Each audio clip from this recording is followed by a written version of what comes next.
everybody. Oh my goodness. It is my pleasure to introduce if we lived closer together, we always jokingly say we would be the best of buddies. We have to be virtual though, because we don't live next door. I'm not sure we'd get anything done if Bethany and I lived next door to each other though. We would constantly be into some sort of creative mode of learning and all the fun things. So I want to introduce to you Bethany Dowdy.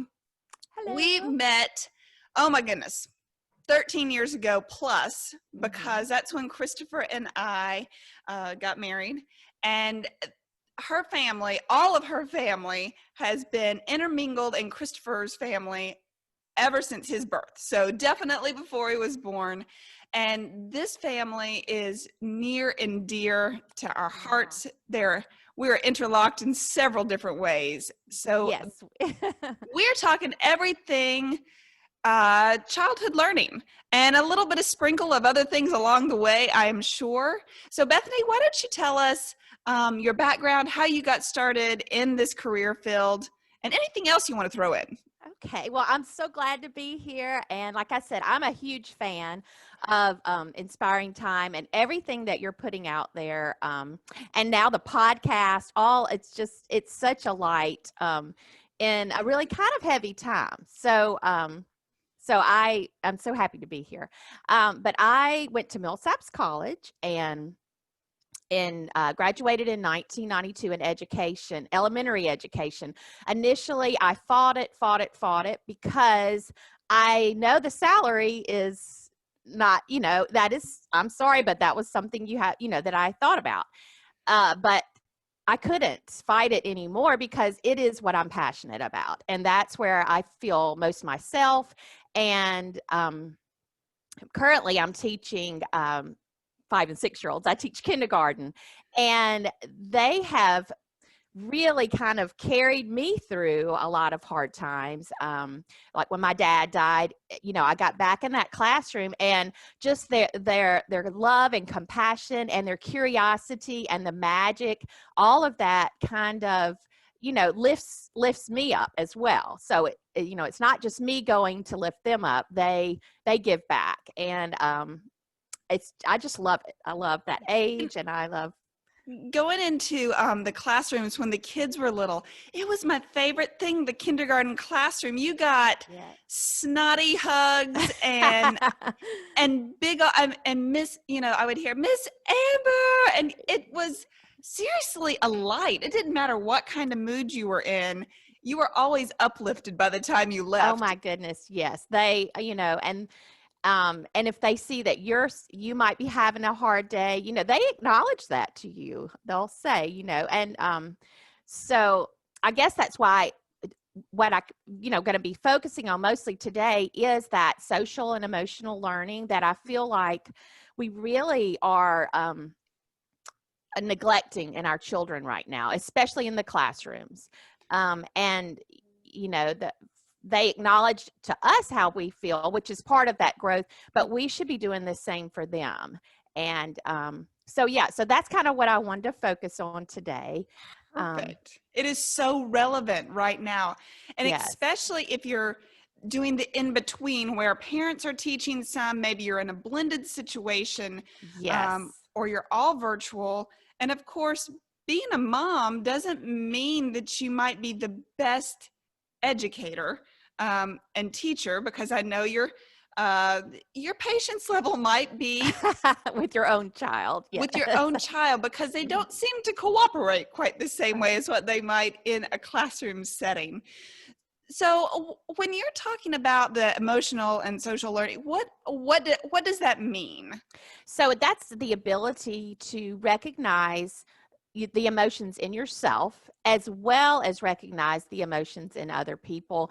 And then, it leads to empathy and kind of guides you in how you respond in a situation, or, how you react to situations. And so I think right now there's such a strong focus. It's being pushed down the younger they get now on academics. So when I'm very fortunate. I'm at a laboratory school at Southeastern University. And so because of that, the environment that I'm in, and the students come down, it's kind of like their laboratory, the ones that are learning to be teachers. And so there's a kind of a higher level of understanding of what children need, because you're right there with professors and the students learning to be teachers. So I have a little more wiggle room to do recess, and we still have rest time and all of those types of things that are so, crucial to their well-being. But when I go to workshops within, the school system, at some of the larger schools, the teachers read from a script. They have to read from a script. They can't, if a administrator walks in and they're not on the same spot on the script that their neighbor teacher is on, they will get marked down for that. So they will get in trouble for that. If they have recess at all, it might be 15 minutes in the day. And a lot of them no longer have their rest time. Some do, but a lot of them don't. And that bothers me. That really bothers me. That's not okay, And I know from a mom's speaking from the mom side of things right now, when our kids would walk in the door, you could tell immediately. You can always tell the learning environment that they do the best in. And I know, just like every adult human, every child human is Right. how they learn and work with the world is very unique. Yes. But when we try, since we're military, we move all the time. And I've had actually the pleasure of being in lots of different schools and lots of different teaching atmospheres. Oh, you really have. That's true. Yes. Well, right now, and I'm a big advocate of public school. Mm-hmm. I think that you were talking about empathy a few minutes ago, and I feel like there is no better place that I can teach our children and Christopher, my husband, by saying, you know what, they're different. Different is good. Exactly. Yes. And embrace that. In fact, this school that we're in right now, they're very much on a Montessori type of hands-on. I love that. It's a very unique approach to public school. And in fact, this particular school was an offshoot because parents were tired of the scripted, not everybody fits into that category. And I feel like especially younger, the elementary age need to be able to create. There still needs to be some structure because, you cannot teach without some guidelines and boundaries. It's, I would say, very impossible. But that lets them reach out. And then when they come home, let me tell you, they're more invigorated to tell me how their day went. If Christopher Jr. has been outside playing on the playground, and they even take 1 minute mask off walks. So I thought that was a brilliant idea. Yes. Because the kids need to, they're outside, they're distanced, they're doing it, correctly, depending on who you talk to. I don't know. But anyway, yes, I see where those things in schools that have been stricter by the script strict, they don't come home and communicate with me. And they're just not going to take that in and absorb that knowledge if it's just being read to because you've got to have those conversations in between that all of a sudden spark an aha moment or something they might question. You have to be able to have some space to have those conversations. And isn't that the magic you talk about? Yes. And that's where they learn the most, right? The moment their little brains go, oh, that's it. That is really one of the most exciting parts, I think, of being a parent. I'm sure being a teacher is that moment. They get it. And I have to say, if you're just sitting there, I think you get that glazed over. They're off somewhere else. Anyway, that's right. And test scores probably show that too, or the assessment part of it. Yeah, I did read I was looking through some articles, and it does say that although I am so not for standardized testing, I mean, I realize that maybe you have to have a way to assess their learning. Right. But it does show that if those social and emotional needs are being met, and you're providing, the essential recipe for safety and for comfort, that those test scores do go up tremendously with, in points. But yes, I think just unless a child feels that safety and that comfort to learn and explore and make mistakes, it's not an optimal learning environment for them. So. Right. And I feel like I've actually been listening to a book because as I'm jetting around trying to get things done, I'll plug in an audio book. And I've been listening to one on shame. Wow. It's really deep, and it's a little scary how much if we're not in a good, comfortable spot being, and maybe it's not the female at home that is the mother figure, maybe mom is out working and maybe dad's at home. So bear with me on pronouns here. But if you're not in a good spot and you're not happy and willing to put down a phone or, take a minute to listen, it rubs off on them too. Yes. And I think over the years, I've heard more and more from the children, just in conversations. I don't think there's as much dinner table time. And I totally understand that because we're busy. I mean, the kids are doing more activities than what they used to. So there's more activities at night. There's more, you're eating on the run, you're grabbing McDonald's in the car or whatever. I do think that was a kind of a positive out of the quarantine. If, you have to look for some positives, and definitely being sheltered, buckled down at home, I think probably provided more downtime with your children. I guess, did you teach yours for a while? Like, what was your, we had an incident at a public school. And so we removed our children from that school, which I have never done ever.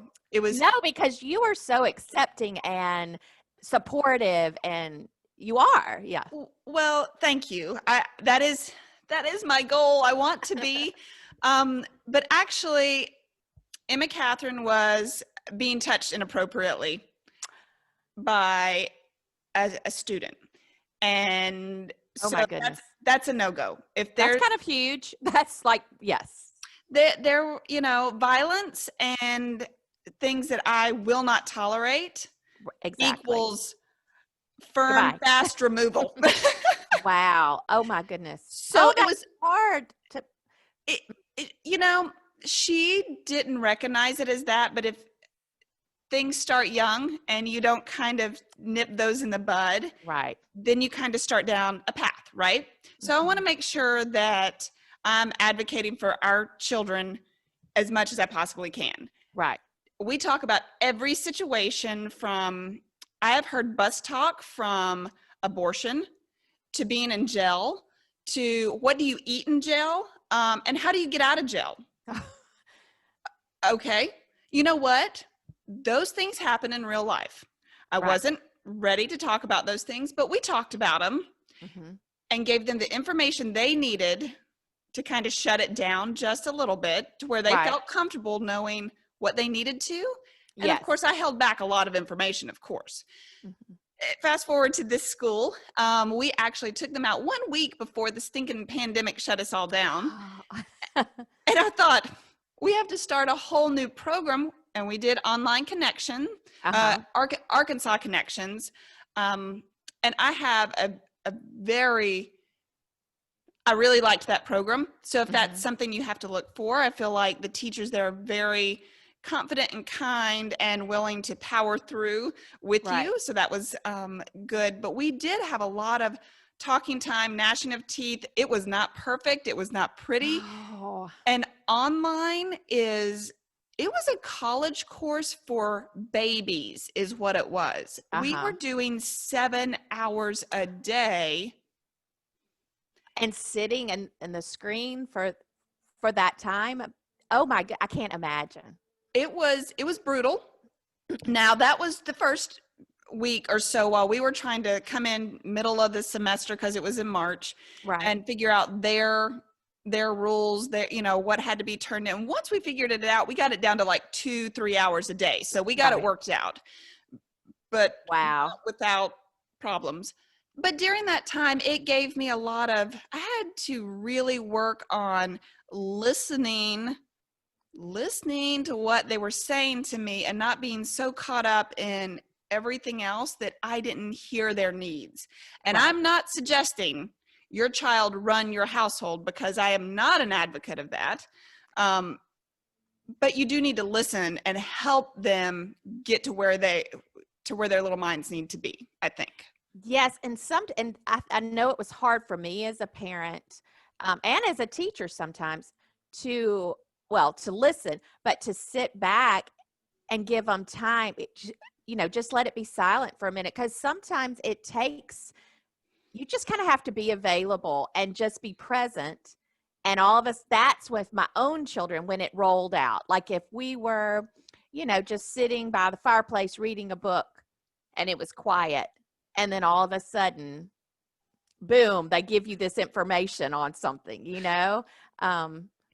has to be in their moment, Right. but you have to be willing to hear it, and then you have to be able to help them navigate that. And it doesn't matter how messy it is. Right. That's just parenting. It's going to be messy. It's going to be the unexpected, and you're just going to have to roll with it. And it's such a gut punch, though, when you're just rolling along and everything's okay, and then you get knocked back, and it never stops. I have 3 in college and 1 in the adult world now. And you still are navigating probably forever. I know my mom still worries about us, My mom still it doesn't end. Yep, nope. Mom said, I swear I was more upset when y'all went to college, because I didn't know. Because we'd come in and throw all sorts of little tidbits at her in the kitchen, which is why I'm Right. sitting in the kitchen. I feel like even though most people don't cook, that's what I love about inspiring time. Oh, Is that there's beauty to be found everywhere. And even if it means you went to McDonald's, bring it home. yes, Put it on a yes, plate and make everybody sit in the same room. They don't have to be at right, the table if you don't have a table. Put them on the counter, but yes, that moment of quiet while they're eating, things are really churning up here. And if you're eating in the car, that's fine. But make sure that time, qualify that time. Tell them, this is time to tell me about your day. So you're in a space. right. Yes, yes. We did a really good job, I feel like, with our dinner time, even until they graduated. But you have to make an effort to do it. You do. I It's need a to lot brag on easier. children, though I don't think I have not met your daughter in person. Have you not? No. I thought surely at the swimming pool, or in the summer sometime.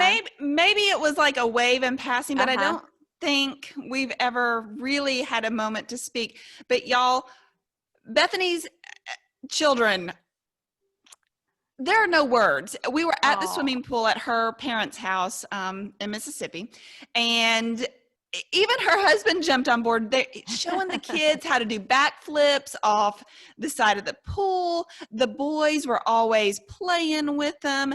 That right there, if children, I think, are comfortable with who they are, they're much more likely to perform at their very best, whatever that looks like. And we can't tell you what that looks like. We're all so different. well, and I know as mine grew up, the one thing I made a point to, I guess, not do. Certainly I made 1,000 mistakes. And like most parents, you want to fix everything, but you can't. They have to take their consequences, and that's part of their growth.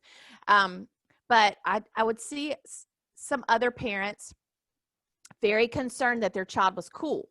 They need to be cool. and they need to fit in, and they need to, and so they kind of would push them out there into that space. And I just didn't care if mine were considered cool, because I tell them over and over, what's cool is that you're yourself and you're unique, and that's what matters, and that's what's cool. And I think that's why I love seeing your kiddos when you post their brilliance on Facebook. And it might be one of the, no success is small, but it might be one of those moments that's just celebration worthy. Like, heck yeah. One of my favorites are all, y'all, the kiddos look like, and I use kiddos because they're, in their 20s, right? Early 20s. And they're all curled up together with a book.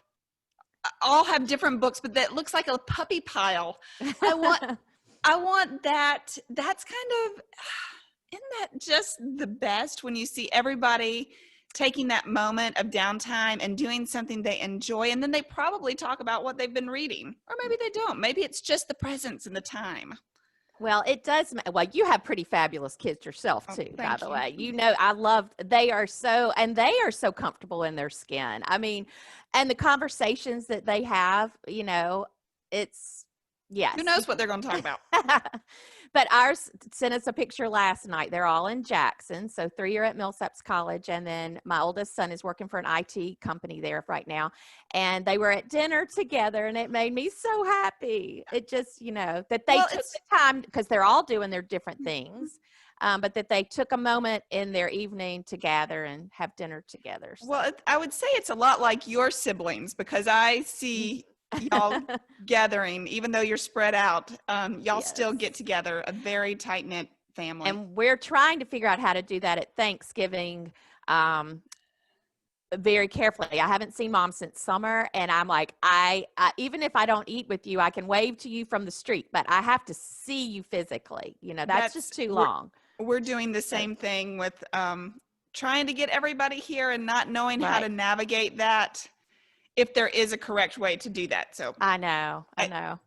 you just have to do it as safely as you possibly can and do what you feel is best. Yes. Okay. So we've been talking about been talking about our kids and how as moms and teachers, we've been raising them, but do you have any strategies that might be helpful at a younger age to help them start coping?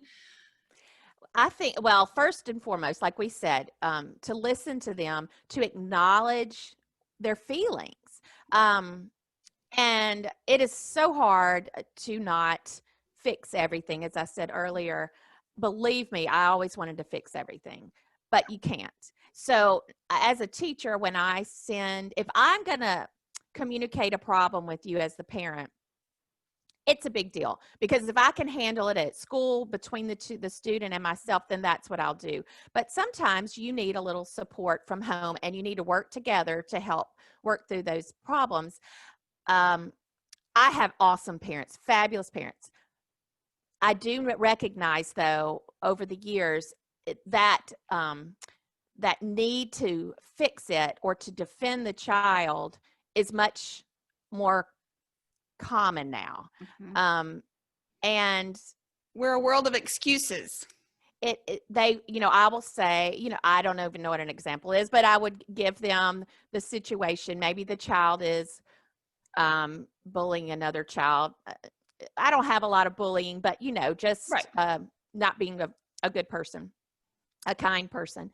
And the parent would say, well, he told me that this and this and this, instead of just saying, it's okay to question. And it's also okay. I want to know what the child says, but don't take that away. If I'm coming to you, there's a reason, and we've got to work together to work it out for the child. So that's important, to not try to fix everything. Also, I have little strategies at school that I use. So I have you can make things, which I have over here in my chair. So like calming bottles, right? So anything that helps them kind of soothes their if they're overstimulated or whatever in the moment that they're feeling, the squeeze toys, anything that gives them a kind of an escape, so to speak, to just tune out everybody else and focus on whatever the manipulative is in front of them, or the calming bottle or the squeeze toy, books, any of those types of things. I guess,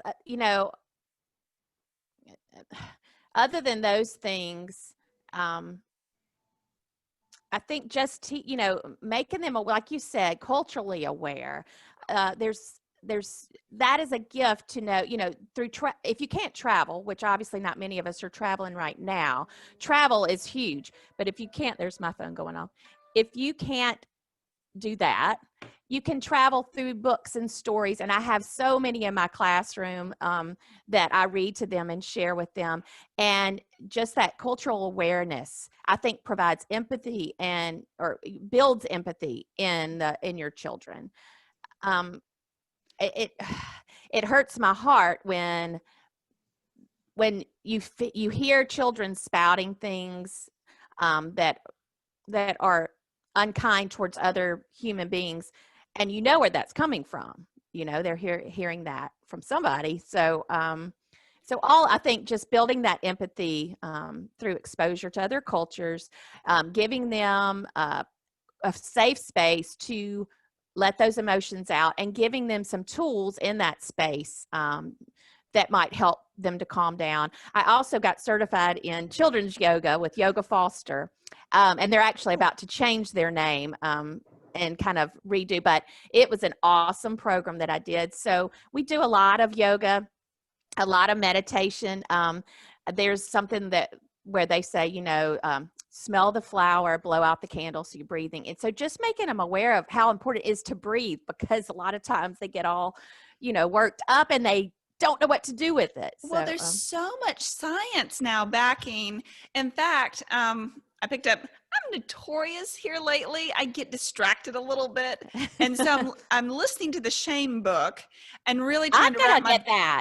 I want to download that too. Brene Brown. I'll send you the link. She's my favorite. Yes, please do. I have that book. Somebody just sent me. I just remember on my shelf, but I like listening right now too. It's actually, this book has a lot of evidently graphics, like details in it. So it makes me sad I can't see it. But at the same time, if I can listen for 30 minutes while I'm cleaning or something, right. I always feel like I can go back and maybe read later. But I started reading Be More Like a Monk, How to Be Like a Monk by Shetty.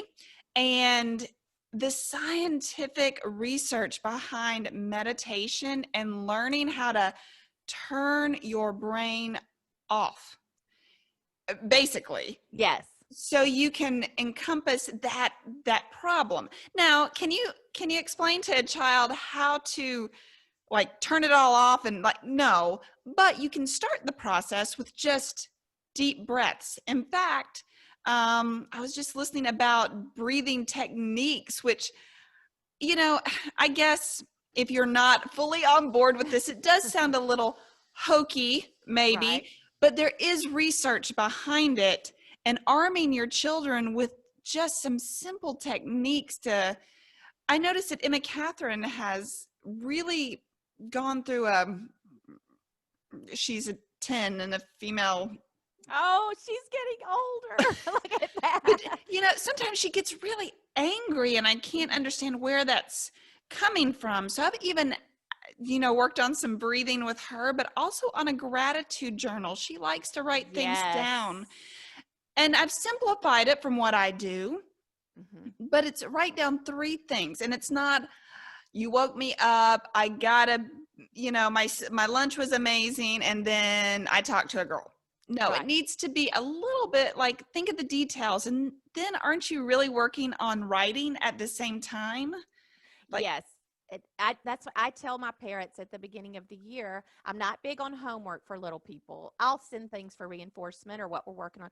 But I do tell them one of the two best things you can do: 1, read with them every night, and 2, get them a journal. Let them just go at it in there. And as they get older, a gratitude journal is definitely, it slows them down. It makes them reflect on their day. It no matter how bad their day was, they recognize what positives came out of that day. And that's huge because they don't slow down long enough to do that, So, And when,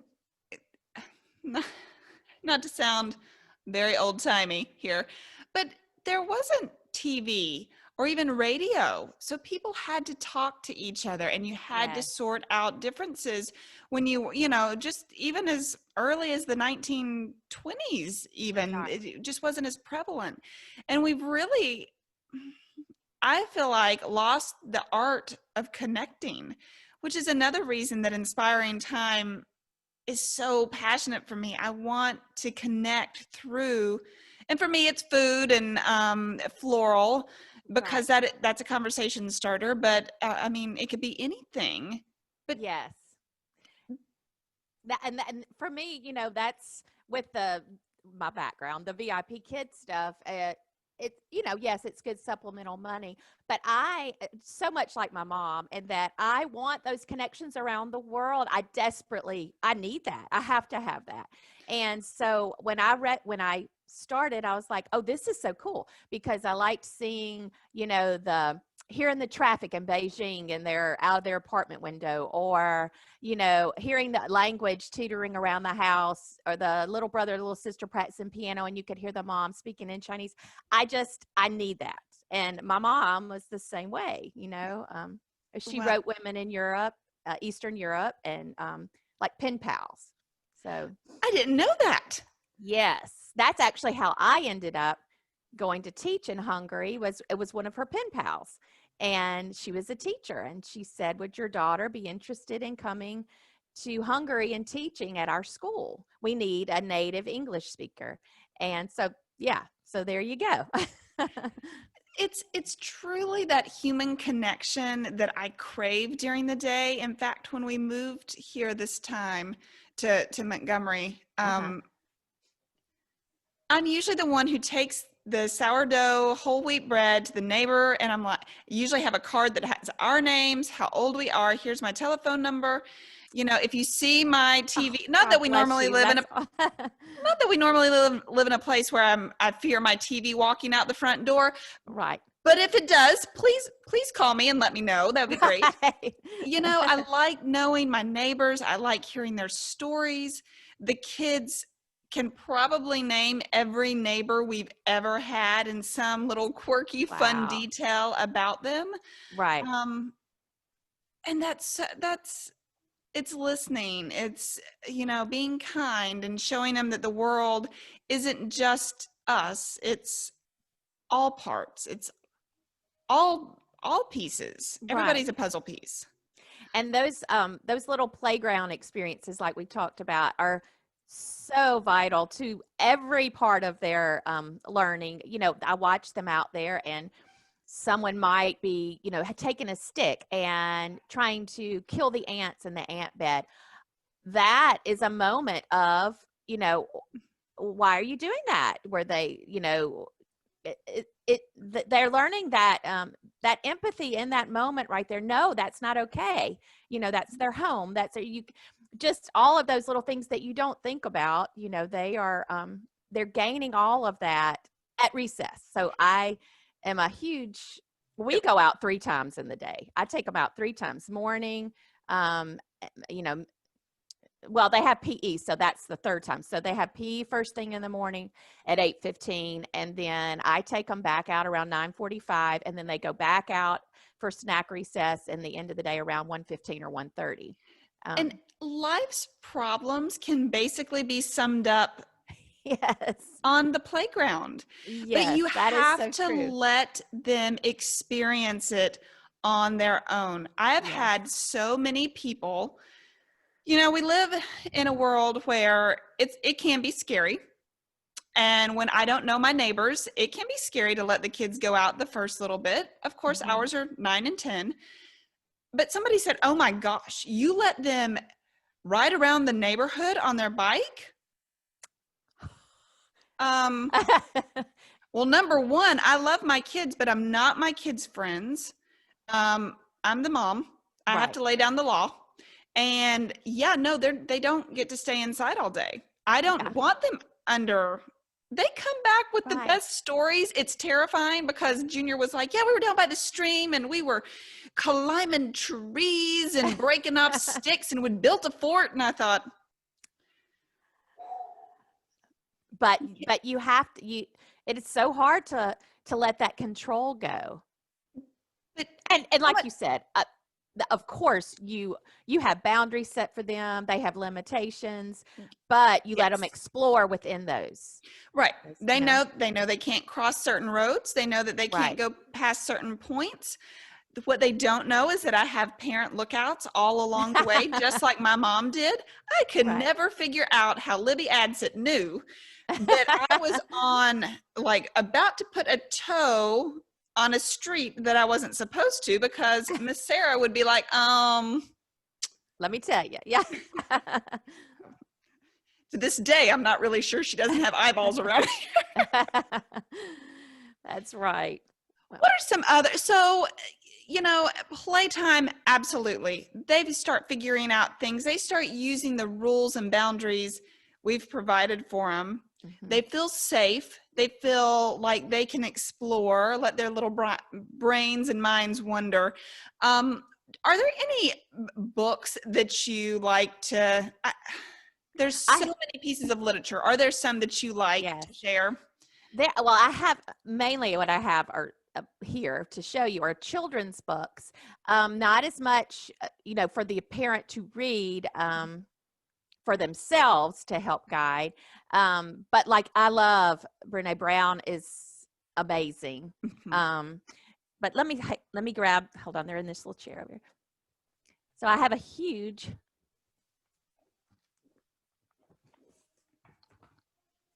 stack. So I'm kind of I see that about it, which I'll just hold up a few of them.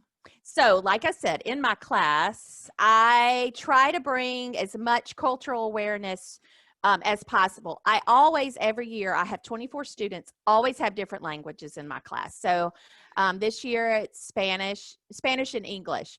And then a lot of times I have children that speak Chinese at home, and so they're learning English at school too. I've had many different, the main ones are Spanish, Chinese, and English. But anyway, so we try to represent lots of different cultures through the classroom library. For some reason, they love this little book. It's called A Million Visions of Peace.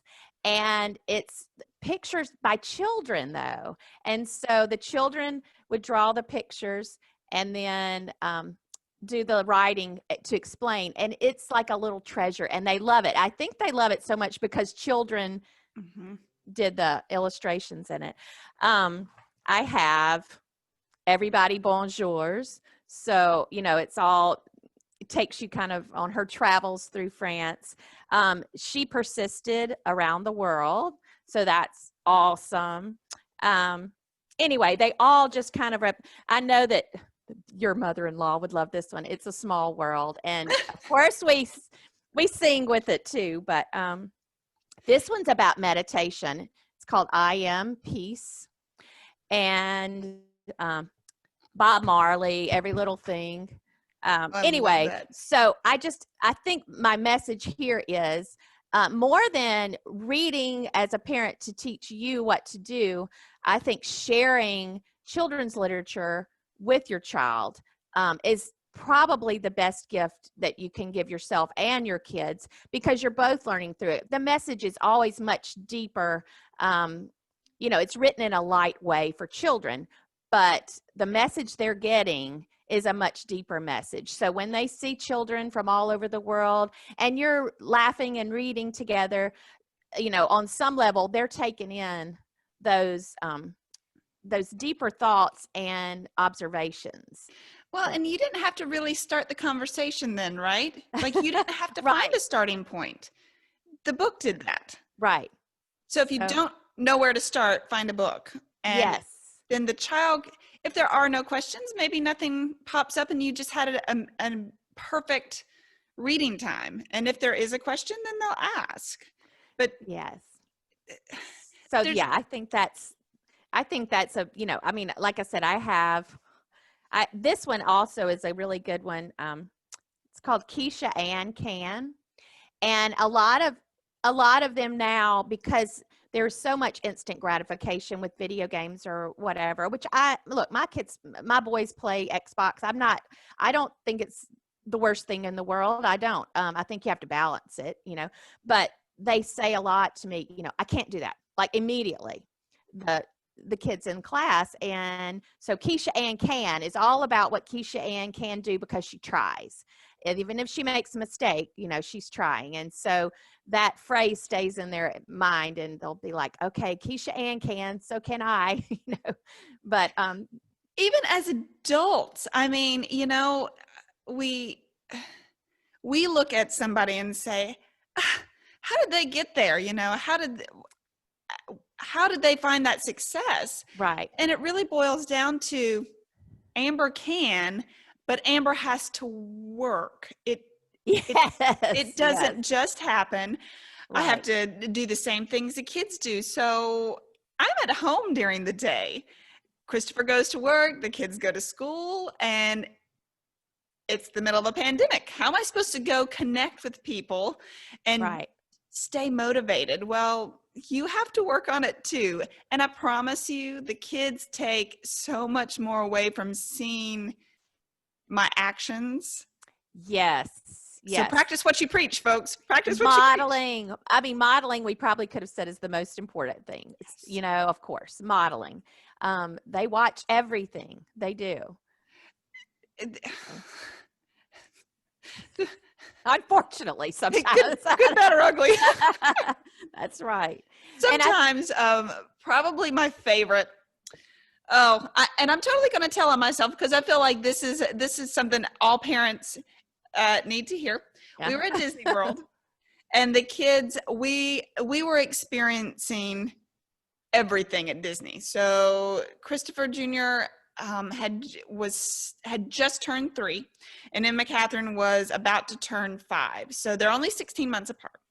And we were getting in the little ferry, leaving Magic Kingdom. Wow. I've been so many times, I don't even know where it is. So we're leaving, and all of a sudden the boat bounces off the wharf. He was just pushing off. It was no big deal. And under Christopher Jr.'s breath, he goes, "Damn it." And I was like, and I looked at Christopher and I smacked him and I was like, "He just said." And Christopher goes, "That was your word, not mine."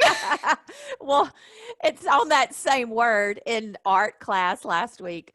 The art teacher said she spilled a big jar of markers.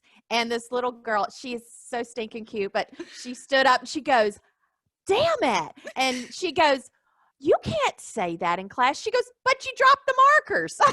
It's like, I just did because you dropped all those markers. But yes, so we definitely all have our moments. My mom told me one time I lost it with them. I don't remember what happened, but they were little, and I said, "I feel so bad, Mom. I lost my cool and I got upset." And she said, and this stuck with me. She probably did, I know she doesn't remember saying it, but little things just stick with you. And she said, "It is okay for them to see that they have pushed you too far." And I thought, oh, that gives me comfort in in that. Not that I think losing your cool, but you're human, right? And everybody has that point where you have to let off some steam. And for me, the kids still remind me of the time that I totally lost it.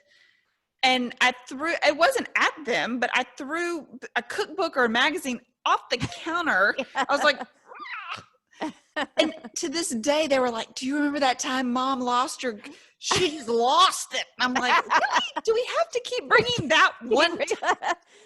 Great reliving that moment. But they do. Yeah. Especially when that is not your norm. They realized, oh, wow, she's really upset. But when they walked back in the door, I was able to apologize. I correct it. You can't correct that, but we talked about it. You know, mommy had asked you 4 times to get your shoes on, or at least together. We were late for school. You hadn't done this. You hadn't done that. And I wasn't blaming them, but I was saying this is why mommy should not have, but I did. And you know what? I think walking through that and acknowledging the fact that I knew I was wrong and I apologized for my actions, that they will always remember that.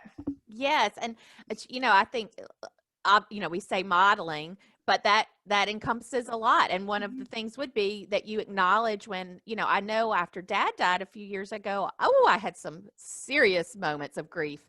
And I would just say to them, you know, I'm sorry. I'm sad and I'm grieving and I'm not myself right now. And they need to know that's okay too. You know, that's okay to, and if you don't let the emotions out, it's going to swell up inside of you and come out in a, you know, unfortunate way. And there again, how do you deal with that emotion? You need an outlet.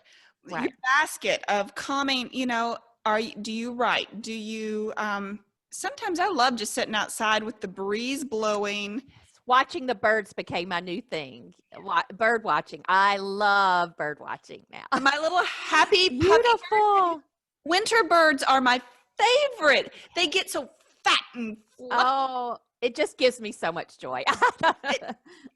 Because it's simple. It took nothing to enjoy that moment. You found the beauty in that moment, and it will stick with you the rest of the day. And sharing that with your kids too. Yes.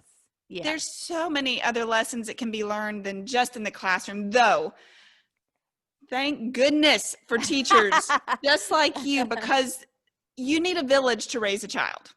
Well, I am so grateful to everyone that is still in our kids' lives. I mean, there are people at Millsaps College that Wayne and Beth both worked in the IT department there. And there was a lady there, just the most lovely lady. She kind of just took them under her wing as their school mama. And she would text me, Beth really needs to go to the doctor. She keeps coughing, but she's being stubborn about it. You know, just that. I am forever grateful for all the people, grandparents. I mean, how blessed are our kids to have the grandparents that they have, you know, and their friends.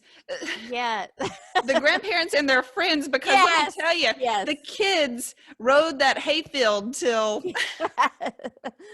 so wonderful. Oh, so I guess, I mean, we could go on seriously. I could talk for hours to for you. hours. And if we get much farther, I'm going to have to craft a cocktail for all the fun. So that's right. We'll leave it here. And when we get back to a more, you know what? I don't think we'll ever have that normal class. I don't either. I think it's made it apparent to everyone that a lot more can happen at home. Yes. And it should happen at home. Right. You know, modification, it's all a new adventure, a new journey. We're learning this together. And I hope that we have shared some very valuable little tips. You know, no, you might not take on meditation and yoga, but maybe you'll look up breathing techniques. Yes. And I will think of a million more things when we get off. But and please, if your favorite book titles, if you'll send them to me. Oh, for sure. Yeah. I'll put them in the notes, and then others can look those up. And I'm going to send you. Oh, you said you have the book by Brene Brown. Yes, when you said the title, I didn't catch, but when you said the author, I was like, oh, my friend Karen Hayden she sent me a box of the most fabulous books. So I'll look through some of those too. I haven't started that, but somebody told me when I showed them the title, said, "Oh, you've got to read that one." So now, well, I have another one. I won't mention my other one on here.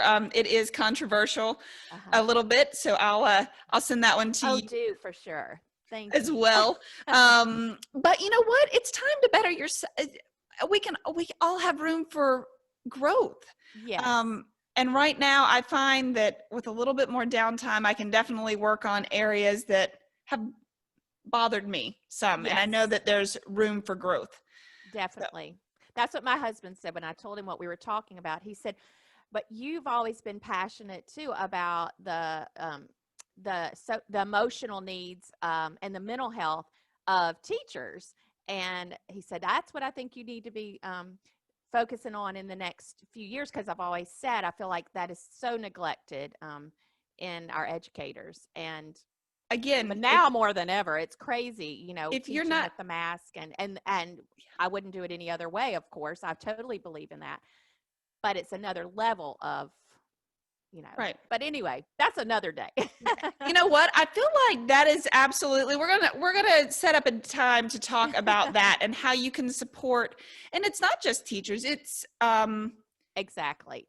It's nurse, anyone out there is living a different right. But the point is that you can we're going to talk about teachers because they are near and dear to my heart, especially since I've tried to homeschool. But it would pertain to any human, any human with skin. Exactly. Yes. So, that's right. all right. Thank you. This was so fun. Thank you. And you know what? If the listeners are interested in VIP Kids, and feel like they could look more into that, where would they go to do that? Do you have a link? I do have a link, so I can send you that too. All right, perfect. Awesome. Because I know lots of friends have asked what they can do, some things they can do from home. Well, it is run so efficiently. I'm telling you, it's like it's a well-run program for sure. So, well, I'm excited to learn more about that as well. So thank you so much for sharing with us today. This was wonderful. Agreed. I adore you. Oh, and I hope we get to visit soon. You are a light, true light. Oh, thank you. Part 2. Bye. Talk soon. Bye. Bye.